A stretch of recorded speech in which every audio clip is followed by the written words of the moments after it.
गोपिका जीवनस्मरणं गोविन्द गोविन्द। सद्गुरु विठ्ठल दास महाराज की జై.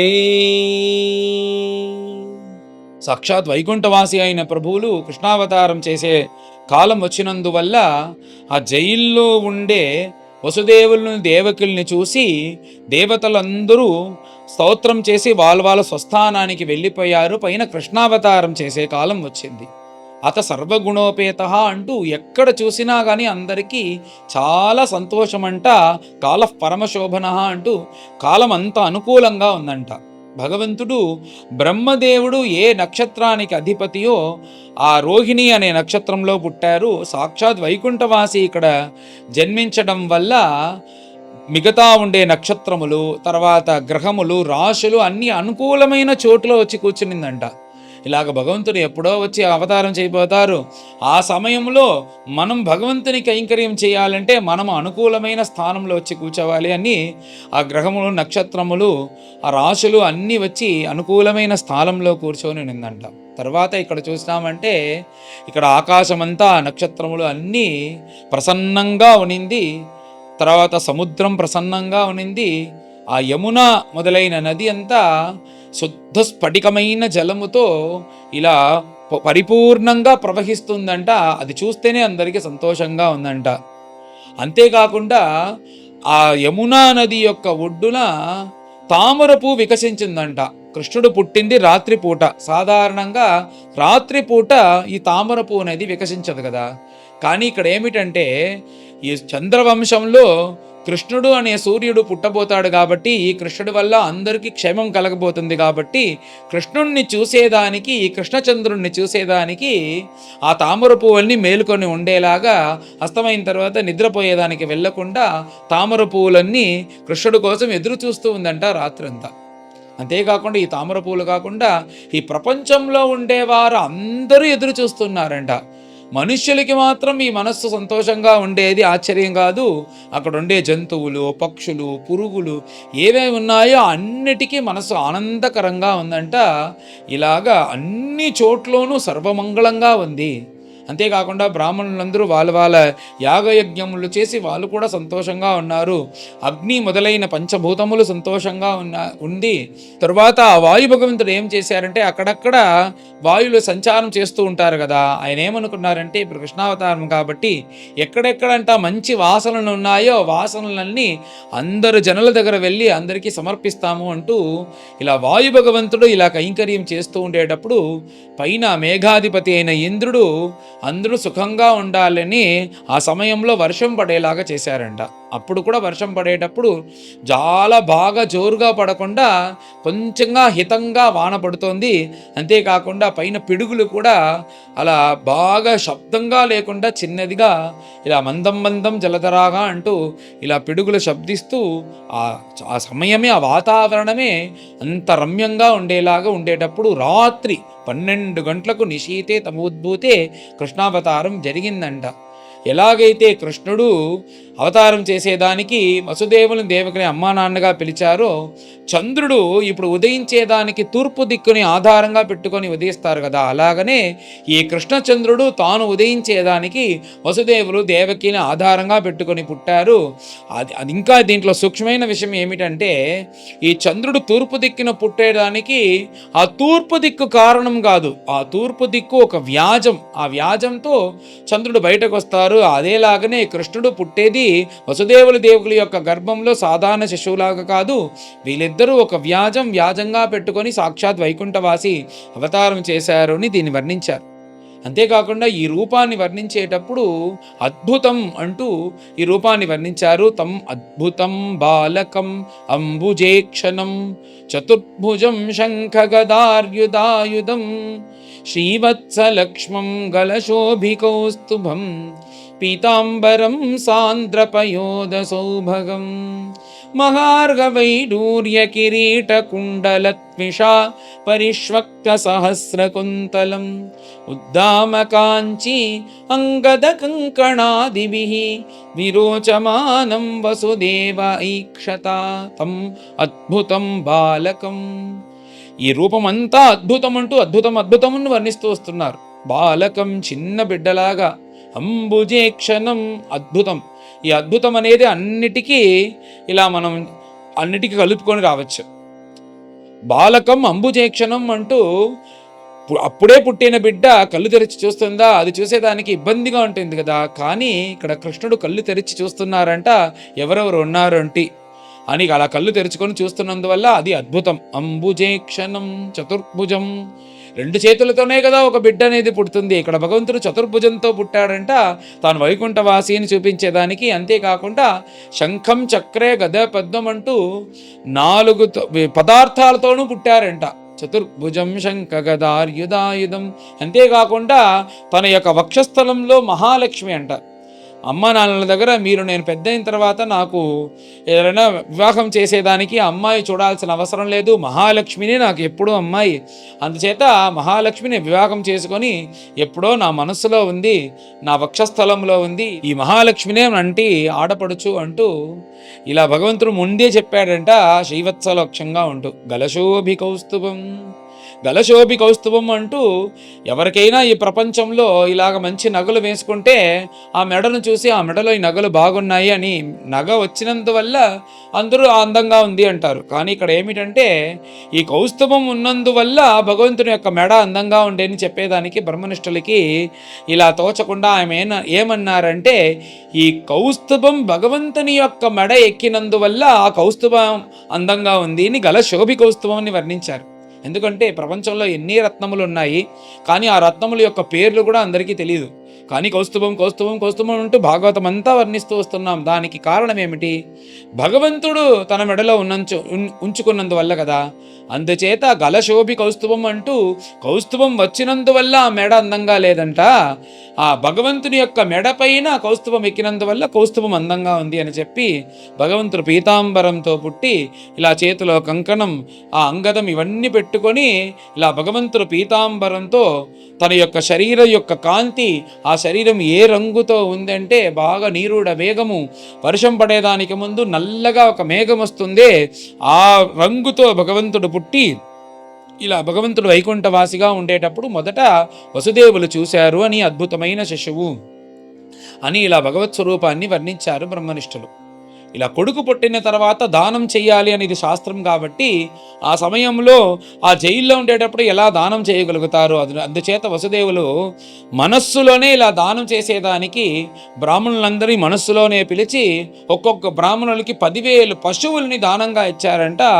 ఆ మనస్సుతోటే వసుదేవులు మళ్ళీ మనకు సౌకర్యం వచ్చేటప్పుడు ధన సంపద వచ్చిన తర్వాత ఇస్తాము, ఇప్పుడు మనస్సు ద్వారా దానం చేస్తాము అంటూ అలా దానం చేసి తర్వాత వైకుంఠవాసి అయిన ఆ ప్రభువుల్ని వసుదేవులు స్తోత్రం చేసేదానికి ప్రారంభించారు. వేదాంతంగా స్తోత్రం చేసి, ప్రభో మీరే కదా ఈ జగత్తుని సృష్టి చేసి ఇప్పుడు అలాంటి ప్రభువులైన మీరు ఈ భూలోకంలో పుట్టి మీకు తండ్రిలాగా నన్ను చేశారే, అలాంటి ప్రభువులైన మీకు నమస్కారం. మీరే కదా ఈ ప్రపంచాన్ని సృష్టి చేసేటప్పుడు తెల్ల రంగు తీసుకొని ఈ ప్రపంచాన్ని సృష్టి చేసి ప్రపంచాన్ని రక్షించేటప్పుడు రక్తమైన రక్తవర్ణాన్ని తీసుకొని మీరు ఇలా ప్రపంచాన్ని రక్షిస్తూ వస్తున్నారు రజోగుణంతో.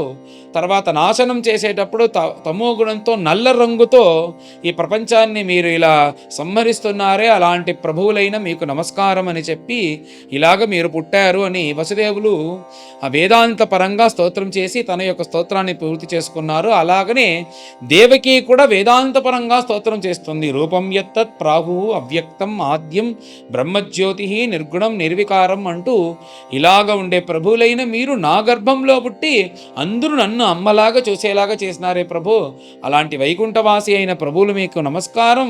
ఇక్కడ ఏమిటంటే పరార్ధద్వైజీవి అని బ్రహ్మదేవుని అంటారు. బ్రహ్మదేవుని యొక్క ఆయుస్సు ఎంత అని ఎవ్వరికీ తెలియదు. అలాగ బ్రహ్మదేవుడు కూడా నశించిన తర్వాత ఎవ్వరు లేని సమయంలో మీరే సయేకహ అంటూ ఎవ్వరు లేకుండా ఇలా శేషతల్పంలో మీరు పడుకోనున్నారే, అలాంటి ప్రభువులైన మీరు నా గర్భంలో మిమ్మల్ని ధరించి ఇప్పుడు మీరు ఇక్కడ పుట్టి మీరు నన్ను అమ్మని పిలవబోతున్నారే, అలాంటి భాగ్యం నాకు అని ఇద్దరు స్తోత్రం చేసి తర్వాత భగవంతుని నమస్కరించి ఇప్పుడు పైన అజ్ఞానంతో భగవంతుని యొక్క సంకల్పంతో మాయ వల్ల దేవకి అంటుందంట, నా యొక్క 6 కుమారులను ఈ కంసుడి చేత సంహరింపబడ్డారు, అందుచేత ఇప్పుడు పైన మీరు పుట్టారు, ఇప్పుడు మిమ్మల్ని కూడా ఏదైనా చేసేస్తారో అని మాకు భయంగా ఉంది, అంతేకాకుండా మహావిష్ణువే పుట్టబోతున్నాడు అంటూ ఆ కంసుడు ఇలా చుడుతూ వస్తున్నారు, అందుచేత ఈ రూపాన్ని మీరు వచ్చి సంహరించుకొని సాధారణ శిశువుగా మీరు మారాలి, కంసుడి దగ్గర నుంచి మాకు భయంగా ఉంది అని వైకుంఠవాసి అయిన ప్రభువుల దగ్గర ఇలా వసుదేవులు దేవకులు అనేలాగా మాయ చేసింది భగవత్ సంకల్పం. అలా అయిన తర్వాత పైన భగవంతులు వాళ్ళని గురించి మాట్లాడేదానికి ప్రారంభించారంట. మీరెవరో కాదు, స్వయంభవ మన్వంతరంలో పృష్ణీ సుతపస్ అనే దంపతులు మీరు వచ్చి ఆ స్వయంభూ మన్వంతరంలో మీరు నా గురించి తపస్సు చేశారు, అప్పుడు నేను ప్రత్యక్షమైన తర్వాత నా దగ్గర మీరు ఒక వరాన్ని కోరుకున్నారు, నేను మోక్షాన్ని స్థాన్ని వచ్చినప్పుడు మీరు మోక్షం కాకుండా సాక్షాత్ వైకుంఠవాసి అయిన ప్రభువులు మీరు నాకు పుట్టాలి పుత్రుడుగా అని ప్రార్థించారు, అప్పుడు నేను వరాన్ని ఇచ్చాను, ఆ స్వయంభూ మన్వంతరంలో ఇచ్చిన వరాన్ని ఇప్పుడు తీర్చేలాగా ఇప్పుడు మీరు అదే పృష్ణీ సుతపస్ అనే ఇద్దరు మీరు ఇప్పుడు ఈ మన్వంతరంలో వైవస్వత మన్వంతరంలో ఇప్పుడు ద్వాపర యుగంలో వసుదేవుల దేవకులుగా పుట్టారు, ఆ యొక్క రుణం తీర్చేదానికి నేను మీకు పుత్రుడిగా ఇప్పుడు పుట్టాను అని చెప్పి జన్మాంత స్మృతి అన్ని వాళ్ళకి చెప్పి, నేను పైన మీకు ఆ కంసుడి గురించి మీకు భయంగా ఉంటే నన్ను నందగోకులంలో వెళ్ళి వదిలేయండి, అక్కడ యశోద కూడా ప్రసవించింది, ఆ యశోదకు ఆడబిడ్డ పుట్టింది, ఆ బిడ్డను ఇక్కడ తీసుకొచ్చేయండి, ఆ చోట్ల నన్ను వెళ్ళి అక్కడ పెట్టండి అని భగవంతుడే చెప్పిన వెంటనే ఇది మంచి పరిష్కారంగా ఉంది అంటూ ఒక పెద్ద ప్లేటు తీసుకొని దాంట్లో పట్టు వస్త్రమంతా వేసి కృష్ణుణ్ణి దాంట్లో పెట్టుకొని బయలుదేరేదానికి సిద్ధమయ్యారు వసుదేవులు. కృష్ణుని యొక్క స్పర్శ మాత్రంలో ఏమైందంటే తన చేతిలో ఉండే అన్ని దారములు ఇవన్నీ సంఖ్యళ్ళు అన్నీ అది అలాగనే పగిలిపోయాయి. అలా బయలుదేరుతూ వస్తూ ఉండేటప్పుడు కంసుడు ముందే ఏం చేశాడంటే 8వ గర్భం పుట్టబోతుంది, అందుచేత కాపులా కాచే వాళ్ళని సిద్ధంగా ఉండాలని బయట నిలబెట్టాడు కదా, వాళ్ళ దగ్గర నుంచి ఎలా తప్పించుకోవాలని ఇలా చూసేటప్పుడు బయటకు వచ్చి చూస్తే అందరూ ఇలా చేతిలో కట్టి పెట్టుకొని బొమ్మలాగా నిలబడుకొని ఉన్నారంట. వైకుంఠవాసి కాబట్టి భగవంతుడు ఆ లోపల ఉండే మెయిన్ స్విచ్ని ఆఫ్ చేసేశారు, అందుచేత బొమ్మలాగా నిలబడుకొని ఉన్నారు. అక్కడి నుంచి బయలుదేరి వసుదేవులు ఇలా వస్తూ ఉండేటప్పుడు పైన వర్షం పడుతుంది. ఏమి ఆశ్చర్యం అంటే ఒక్క చుక్క కూడా వసుదేవుల పైన పడలేదు, తన పైన పడలేదే, ఏమి మన పైన మాత్రం వాన పడటం లేదే అని ఇలా పైన చూస్తే అక్కడ ఒక ఆశ్చర్యం, సహస్ర తలతో ఆదిశేషుడు ఆ పాము పెద్ద పాము ఇలా గొడుగులాగా కృష్ణుడి పైన వాన పడకుండా గొడుగులాగా ఇలాగ ఛత్రంతో బయట ఉపచారంతో వస్తుందంట ఆదిశేషుడు. చూసిన వెంటనే వసుదేవులకి ఆశ్చర్యం, అన్ని భగవంతుని యొక్క సంకల్పం అంటూ ఇలా వస్తూ ఉండేటప్పుడు యమున పూర్ణంగా ఇలా ప్రవహిస్తోంది కదా, వెంటనే అక్కడ వచ్చి నిలిచేటప్పుడు యమునకి కూడా తెలుసు, వెంటనే యమున దారి వదిలిందంట. ఇలా తూర్పు నుంచి వచ్చిన ఆ ప్రవాహం అలాగా మేర్పు దిక్కున పోయి తర్వాత తూర్పు నుంచి వచ్చిన ఆ ప్రవాహం అలాగనే నిలిచిపోయిన తర్వాత భూమి కల్పిస్తుంది, దాంట్లో నిర్భయంగా వసుదేవులు సంచారం చేసుకుంటూ వెళ్ళారు. ఇక్కడ ఏమిటంటే 2 విధము, ఆ యమునాదేవికి ఒక ఆశ అంట ఈ కృష్ణుడు ఎలా ఉంటాడో చూడాలని.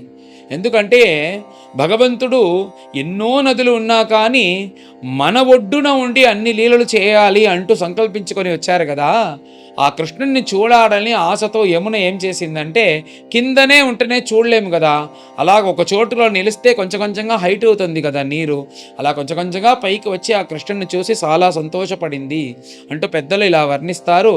అలాగా నేరుగా నందగోకులంకి వెళితే అక్కడ ఏమిటంటే దేవమాయ కాబట్టి అక్కడ ఉండేవారందరినీ నిద్రపోయేలాగా చేసింది దేవమాయ. తర్వాత దేవమాయ కూడా పుట్టింది కాబట్టి ఆ యశోదకు ఏదో మనకు సంతాన భాగ్యం కలిగింది అనే ధ్యాస ఉంది, కానీ ఏ కొడుకా కూతురా పుట్టిందని కూడా తెలియకుండా నిద్రపరిచేలాగా యోగమాయ చేసేసింది. అందుచేత నిద్రలో ఉండేటప్పుడు ఎవ్వరికీ తెలియకుండా వసుదేవులు వెళ్ళి ఆ కృష్ణుణ్ణి ఆ చోట్లో పెట్టేసి ఆ యశోద జన్మించిన ఆ స్త్రీ బిడ్డను తీసుకొని వసుదేవులు బయలుదేరుతూ వచ్చారు. అలాగనే యమున దారి ఇచ్చింది. ఇలా ఆదిశేషుడు ఛత్రంలాగా ఇలా గొడుగుతో నేరుగా వచ్చి అక్కడ జైలు లోపలికి వచ్చి ఇలా ఉండిన తర్వాత సంఖ్యలు అన్నీ ముందులాగా అన్నీ వచ్చింది. ఇప్పుడు పైన వసుదేవులు తిరిగి తను ఉండే నివాస స్థానానికి వచ్చారు. దానితో పాటు ఈ అధ్యాయం అనేది పూర్తవుతుంది. మనకంతా పరమభాగ్యం ఏమిటంటే ఈ శ్రీమద్భాగవతము 335 రోజులు ఒక్కొక్క రోజు ఒక్కొక్క అధ్యాయంగా దీన్ని చదువుకుంటూ వస్తున్నాము. బ్రహ్మనిష్ఠులు అలా ఈ భాగవతాన్ని అంత అద్భుతంగా వర్ణించారు. ఇది మనకు 2 భాషలో వినేదానికి చెప్పేదానికి భాగ్యం. తమిళ్ తెలుగు రెండులోనూ చెప్తున్నాను. ఇలా తెలుగులో కూడా చాలామంది దీన్ని చదువుతూ వస్తున్నారు. దండిగా మంది ఇది మేము చదువుతున్నాము అంటూ వాళ్ళు నాకు వాట్సాప్లో పంపిస్తున్నారు. చాలా సంతోషం. అలాగ పరమ పుణ్యమైన అవతారం కృష్ణావతారం. ఈ అవతారం కోసమే కదా మనము దాదాపు 200 రోజులుగా ఎదురు చూస్తున్నాము. ఇప్పుడు కృష్ణావతారం అనేది వచ్చింది. అంతేకాకుండా ఇంకా ఆశ్చర్యం ఏమిటంటే ఆ కృష్ణుడు గోకులాష్టమి రోజు అప్పుడు పుట్టాడు. అలాగ మనకి భాగవతం ద్వారాను కృష్ణుడు అష్టమి రోజు జన్మించారు. అదే దీంట్లో ఉండే ఆశ్చర్యం. మనం అష్టమి రోజు జన్మించారు. అంతేకాకుండా శనివారం మధ్యాహ్నం తర్వాత అష్టమి వచ్చేస్తుంది. అందుచేత భగవంతుడు ఇది స్వీకరించారు అని మనము చాలా సంతోషపడుతున్నాము. ఇదన్నీ మీరందరూ విన్నందువల్లే మనం ఇంత శ్రద్ధగా చెప్పేదానికి వీలవుతుంది. అందుచేత అందరూ చక్కగా కృష్ణావతారాన్ని పారాయణం చేసి వీలైనంత వరకు నవనీతము పాలు ఇవన్నీ భగవంతునికి నివేదనం చేసేలాగా అందరూ చేయండి అని అందరి దగ్గర ప్రార్థిస్తున్నాను. పైన అందరం కలిసి 3వ అధ్యాయాన్ని పారాయణం చేస్తాం. అథ తృతీయోऽధ్యాయः శ్రీశుకోవాచ అథ సర్వగుణోపేతః కాలః పరమశోభనః యర్హ్యేవాజనజన్మర్క్షం శాంతర్క్షగ్రహతారకం దిశః ప్రసేదుర్గగణం నిర్మలోడుగణోదయం మహీమంగళభూయిష్ఠ పురగ్రామో వ్రజాకరా నద్యః ప్రసన్నసలిలాః హృదాజలరుహశ్రియః ద్విజాలికులసన్నాద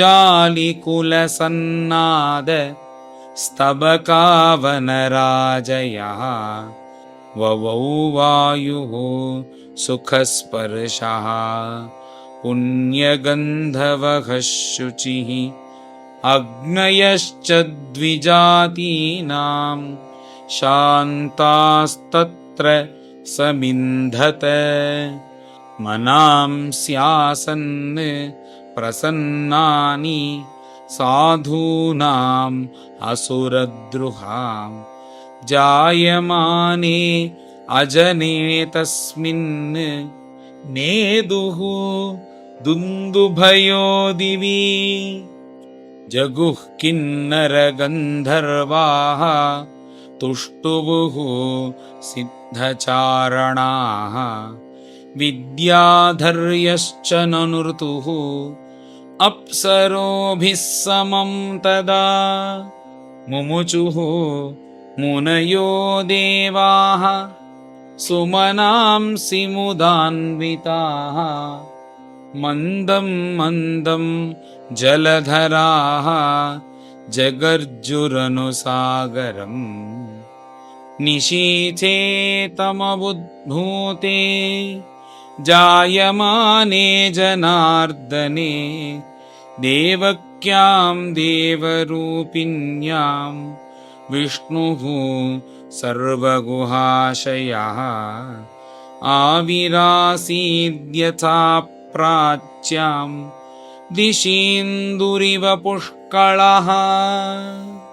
పైన 2 శ్లోకములు, ఈ 2 శ్లోకములే కృష్ణావతార శ్లోకం అని చెప్తారు. తమద్భుతం అని ప్రారంభిస్తుంది. తమద్భుతం బాలకమంబుజేక్షణం చతుర్భుజం శంఖగదార్యుదాయుధం శ్రీవత్సలక్ష్మం గళశోభికౌస్తుభం పీతాంబరం సాంద్రపయోదసౌభగం మహార్హవైదూర్య కిరీటకుండలత్విషా పరిష్వక్తసహస్రకుంతలం ఉద్దామకాంచీ अङ्गदकङ्कणादिभिः विरोचमानं वसुदेव ऐक्षदा। गोपाल कृष्ण भगवान की जय। सविस्मयोत्फुल्लविलोचनो हरिं सुतं विलोक्य आनकदुन्दुभिस्तदा कृष्णावतारोत्सव सम्भ्रमो स्पृशन् मुदा द्विजेभ्यो अयुतमाप्लुतो गवाम् अथैनमस्तौत् अवधार्य पूरुषं परं नताङ्गः कृतधीः कृताञ्जलिः स्वरोचिषा भारतसूतिकागृहं विरोचयन्तं गतभीः प्रभाववित्।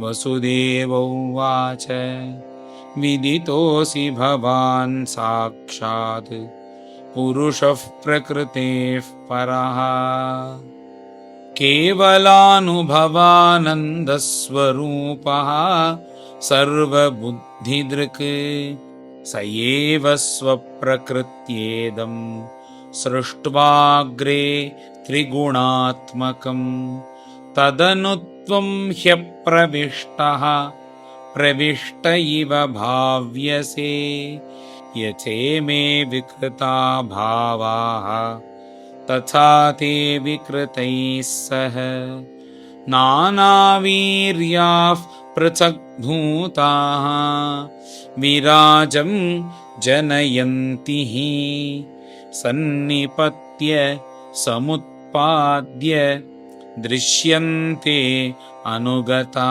इव प्रागेव विद्यमानत्वात्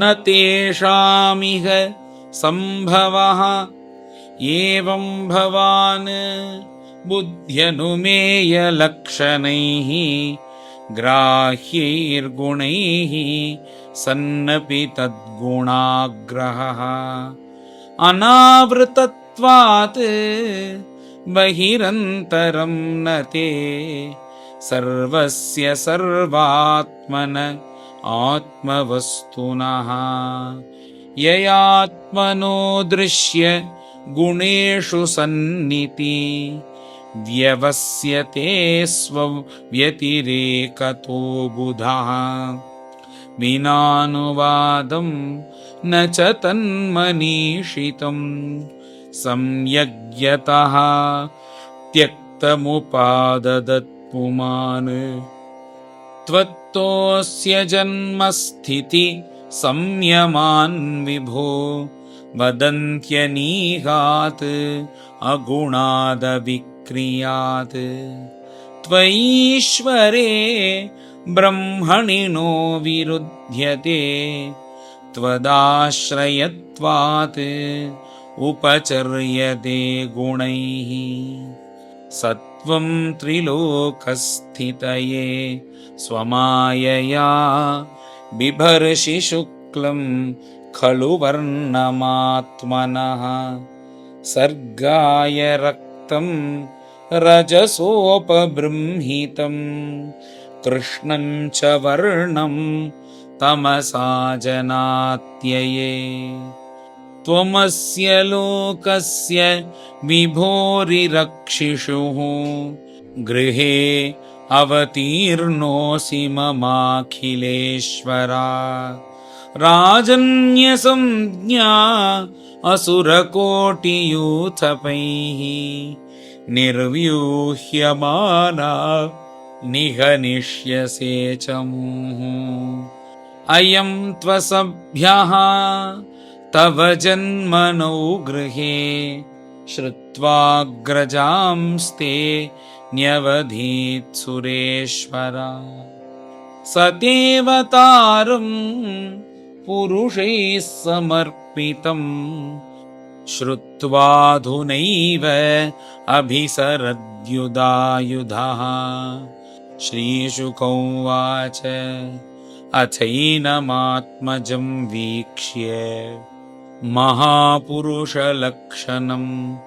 देवकी तमुपाधावत् कंसाद्भीता शुचिस्मिता देवक्युवाच रूपं यत्तत् प्राहुः अव्यक्तमाद्यं ब्रह्मज्योतिः निर्गुणं निर्विकारं सत्तामात्रं निर्विशेषं निरीहं सत्वं साक्षात् विष्णुरध्यात्मदीपः नष्टे लोके विपरार्धावसाने महाभूतेषु आदिभूतं गतेषु व्यक्ते व्यक्तं कालवेगेन याते भवानेकः शिष्यते शेषसंज्ञः योऽयं कालः तस्य ते व्यक्तबन्धो चेष्टामाहुः चेष्टते येन विश्वम् निमेषादिः वत्सरान्तो महीयान् तं त्वेषानं क्षेमधाम प्रपद्ये मर्त्यो मृत्युः व्यालभीतः पलायन् लोकान् सर्वान् निर्भयं नाध्यगच्छत् त्वत्पादाब्जं प्राप्य यदृच्छयाद्य स्वस्थश्येते मृत्युरस्मादपैति सत्वं घोरात् उग्रसेनात्मजान्नः त्राहि त्रस्तान् भृत्यवित्रासहासि रूपं चेदं पौरुषं ध्यानधिष्ण्यं मा प्रत्यक्षं मां सदृशां कृषीष्ठाः जन्मते मय्यसौ पापः मा विद्यान्मधुसूदना समुद्विजे भवद्धेतोः कंसादकमधीरधीः उपसंहर विश्वात्मन् अदोरूपमलौकिकं शङ्खचक्रगदापद्म श्रियाजुष्टं चतुर्भुजम् विश्वं यदेतत् स्वतनो निशान्ते यथावकाशं पुरुषः परो भवान् बिभर्ति सोऽयं मम गर्भगो भूत् अहो नृलोकस्य विडम्बनं हि तत् भगवानुवाच त्वमेव पूर्वसर्गे भूः पृश्निः स्वायम्भुवे सति तदायं सुतपा नाम प्रजापतिरकल्मषः युवां वै ब्रह्मणादिष्टौ प्रजासर्गे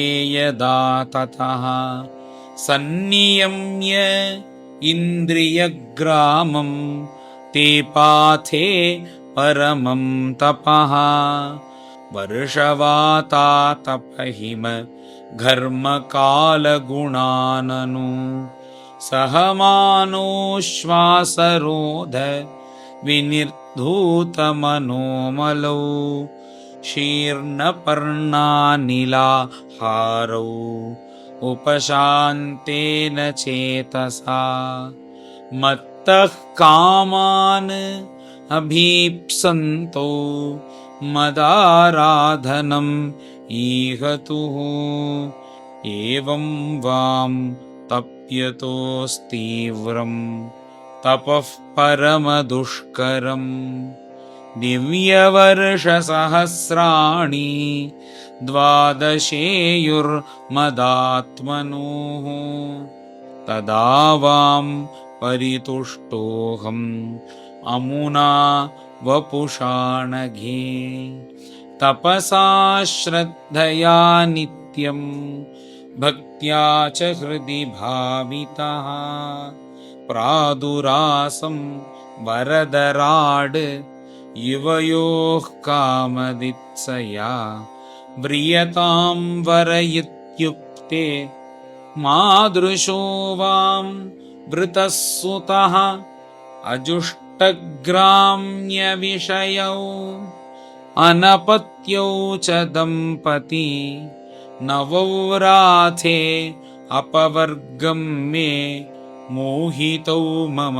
मायया गते मयि युवां लब्ध्वा वरं मत्सदृशं सुतं ग्राम्यान् भोगान् अभुञ्जातां युवां प्राप्तमनोरथो अदृष्ट्वा अन्यतमं लोके शीलौदार्यगुणैः समम् अहं सुतो वाम् अभवम् पृश्निगर्भ इति श्रुतः तयोर्वां पुनरेवाहम् अदित्यामासकश्यपात् उपेन्द्र इति विख्यातः वामनत्वाच्च वामनः तृतीये अस्मिन् भवेऽहं वै तेनैव वपुषाथ वां जातो भूयः तयोरेव सत्यं मे व्याहृतं सति एतद्वां दर्शितं रूपं प्राग्जन्म स्मरणाय मे नान्यथा मद्भवं ज्ञानं मर्त्यलिङ्गेन जायते युवां मां पुत्रभावेन ब्रह्मभावेन चासकृत् चिन्तयन्तौ कृतस्नेहौ यास्येथे मद्गतिं पराम् श्रीशुक उवाच इत्युक्त्वा आसीत् हरिस्तूष्णीं भगवान् आत्ममायया पित्रोः सम्पश्यतो सद्यः बभूव प्राकृतः शिशुः ततश्च शौरिः भगवत्प्रचोदितः सुतं समादाय ससूतिकागृहात् यदा बहिर्गन्तुम् इयेष तर्ह्यजा या योगमाया अजनिनन्दजायया तया हृतप्रत्यय सर्ववृत्तिषु द्वास्थेषु पौरेष्वपि शायितेष्वथा द्वारस्तु सर्वाः पिहिता दुरत्यया बृहत्कपाटाय सकीलशृङ्खलैः ताः कृष्णवाहे वसुदेव आगते स्वयं व्यवर्यन्त यथा तमोरवेः ववर्ष पर्जन्य उपांशुगर्जितः शेषोन्वगात् वारिणि वारयन् फणैः मघो निवर्षति असकृत्य मानुजा गम्भीरतो यौघ जवोर्मिफेनिला भयानकावर्त शताकुला नदी मार्गं ददौ सिन्धुरिव श्रियः पतेः नन्दव्रजं शौरिरुपेत्य तत्र तान् गोपान् प्रसुप्तान् उपलभ्य निद्रया सुतं यशोदा शयने निधाय तत्सुतामुपादाय पुनर्गृहाणगात् देवक्याशयनेन्यस्य वसुदेवोऽथ दारिकाम् प्रतिमुच्य पदोर्लोकम् आस्ते पूर्ववत् आवृतः यशोदानन्दपत्नी च जातं परम् अबुध्यत न तल्लिङ्गं परिश्रान्ता निद्रया अपगतस्मृतिः। श्रीहरये नमः। श्रीहरये नमः। इति श्रीमद्भागवते महापुराणे पारमहंस्यां संहितायां दशमस्कन्धे पूर्वार्धे कृष्णजन्मनि तृतीयोऽध्यायः। गोपिका जीवनस्मरणं गोविन्द गोविन्द। सद्गुरु विठ्ठलदास महाराज की जय।